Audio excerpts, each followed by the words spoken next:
Gadis kecil dengan IQ 250 akan dilatih oleh agen menjadi seorang pembunuh. Dia tidak tahu apa-apa, hanya satu pertanyaan. Boleh kasih saya es krim? Dalam sekejap 12 tahun berlalu, gadis kecil itu menjadi wanita cantik. Tapi itu tidak seperti seorang pembunuh. Dan agen mengubah model rambut yang tampan. Selama 12 tahun ia mengajar keterampilan pada gadis itu. Berlatih tinju 3000 kali sehari. Lepaskan pistol dengan tangan kosong 100 kali. Agen berjalan ke belakang gadis itu dan menunjukkan sebuah metode cara mencekik leher dalam hitungan detik. Ini dapat membunuh musuh dalam 20 detik. Setelah menyelesaikan serangkaian tes, agen memberi gadis itu tugas pertama. Bunuh keempat pria itu. Mereka telah membunuh lebih dari selusin gadis. Mereka selalu memilih gadis pirang yang cantik, kemudian ditipu ke hutan dan dibunuh oleh mereka. Adik keempat adalah seorang pria gemuk. Dia memiliki pacar yang cantik, tapi pacarnya hanya penyamarannya. Berburu wanita lain akan membuatnya merasa puas. Adik ketiga adalah pria penurut. Ayahnya meninggal saat muda. Ibunya mengontrolnya dengan ketat. Setiap hari keluar rumah, dia harus membawa es krim dari ibunya. Adik kedua adalah pria yang aneh. Dari kecil kurang disayangi sehingga mati rasa terhadap cinta. Ada banyak properti di rumah. Tempat tinggalnya hanyalah kamar kecil baginya. Karena dia suka perasaan dingin. Bos besar adalah penyelenggara perburuan. Dia adalah raja laut sebenarnya. Dia sangat menyukai gadis pirang. Jenny sengaja duduk di restoran yang sering mereka hampiri. Rambutnya yang berwarna pirang langsung menarik perhatian bos besar. Dia bertanya ke Jenny kenapa tidak pernah bertemu dengannya. Jenny bilang dia baru saja pindah ke sini. Bos besar berpikir, ini adalah mangsa yang sempurna. Dia segera mengundang Jenny untuk pergi ke hutan bersamanya pada besok malam. Tidak disangka gadis itu mengatakan ya. Dia menganggap itu sebagai mangsa di depan mata, dan tertarik pada kecantikannya. Tak sadar dirinya adalah mangsa. Jenny menggunakan lipstik yang cerah. Setelah berdandan dengan cantik, dia naik ke mobil para pria. Dalam mobil, adik ketiga memainkan permainan memecahkan kotak surat dengan tongkat bisbol.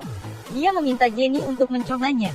Pada awalnya Jenny menyembunyikan kekuatannya, berpura-pura seperti gadis lemah.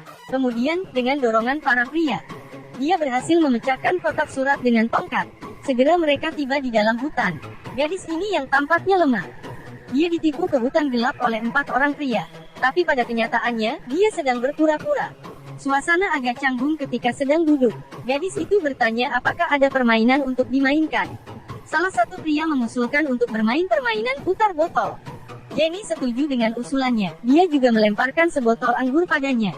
Pria itu mengambil dan menghabisinya. Sebenarnya, botol anggur ini telah diberi obat oleh Jenny. Jika minum obat ini bisa berhalusinasi dan melihat sesuatu yang paling ditakutkan diri sendiri. Selain bos besar, ketiga pria meminum botol anggur ini. Permainan dimulai. Bos besar mendapat undian berkata jujur. Jenny bertanya kepadanya apa hal paling kejam yang pernah dia lakukan. Bos besar ragu-ragu sejenak. Dia berkata saat pertama kali dia berburu, dia melepaskan kelinci yang terluka. Bukankah itu hal yang baik? Tentu saja tidak. Melepaskan kelinci yang terluka jauh lebih kejam daripada membunuhnya.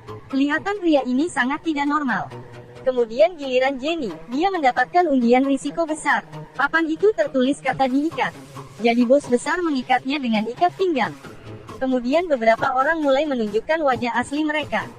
Jenny berpura-pura sangat ketakutan, dan memohon agar membiarkannya pergi. Keempat pria sangat menikmati perasaan ini. Bos bilang dia memberikan waktu 5 menit untuk melarikan diri. Kemudian mereka akan datang dan memburunya. Jenny dengan mudah melepaskan ikat pinggang di tangannya. Kemudian mengikat rambutnya ke atas. Pada saat ini dari mangsa dia telah menjadi pemburu. Pertama yang muncul halusinasi adalah adik kedua. Karena dia yang pertama kali minum anggur itu.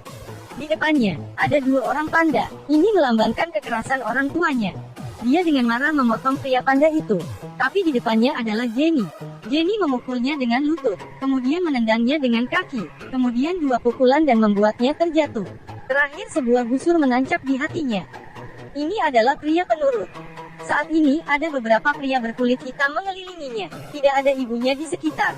Dia sangat takut dan berteriak memanggil ibunya. Pria berkulit hitam dengan cepat memukulinya sampai terjatuh.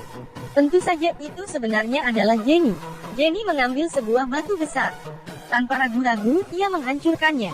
Pria gendut ini paling takut pacarnya berselingkuh. Dan sekarang dia melihat selingkuhan pacarnya. Itu adalah bosnya sendiri. Dengan kemarahan yang besar, dia memukul bos besar hingga terjatuh. Kemudian mencekik leher pacarnya. Sebenarnya ini juga Jenny.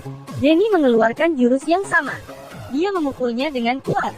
Kemudian dia mencekiknya dengan kuat, hingga pria itu tidak bernapas. Pada akhirnya, yang tersisa hanyalah bos Raja Laut. Dia menemukan mayat rekannya di tanah. Menyadari gadis ini tidak sederhana. Tapi ketika ia menemukan Jenny yang kelelahan, dengan baik dia membiarkan Jenny untuk istirahat terlebih dulu. Setelah itu mereka baru bertengkar. Jenny bertanya pada bos besar apa ketakutan terbesarnya. Tidak disangka jawabannya adalah sebuah tamparan di wajah. Kemudian keduanya mulai berkelahi dengan tangan kosong. Kekuatannya sebanding. Pada saat ini Jenny merebut kesempatan, dan mengeluarkan jurus diajarkan oleh agen. Bos besar dicekik dan pingsan di atas tanah. Tapi Jenny tidak langsung membunuhnya. Sebaliknya, dia merancuni dengan anggur beracun. Kemudian mencekik lehernya dan menggantungnya di udara. Jenny ingin dia merasakan hal yang paling ditakuti di dalam hatinya. Kemudian beberapa wanita dari kejauhan perlahan-lahan mendekatinya. Semuanya mati diracuni olehnya. Ternyata pria ini saat melukai para gadis. Hatinya juga takut pada jiwa gadis-gadis ini. Dia ketakutan hingga kakinya tergelincir dan meninggal. Tugas selesai. Agen tiba-tiba muncul di belakang Jenny. Sebagai hadiahnya, dia membawa Jenny pergi makan enak.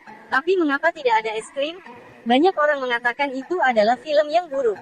Tapi saya pikir ini film yang lumayan. Ini adalah film psikologis. Keempat pria mati atas ketakutan diri sendiri. Dan ketakutan mereka. Semua datang dari tekanan keluarga dan masyarakat. Jadi kita harus belajar untuk menghilangkan stres diri sendiri. Dan menghadapi ketakutan batin. Jangan hidup dalam kusut dan fantasi. Terima kasih sudah menonton. Jangan lupa like dan follow.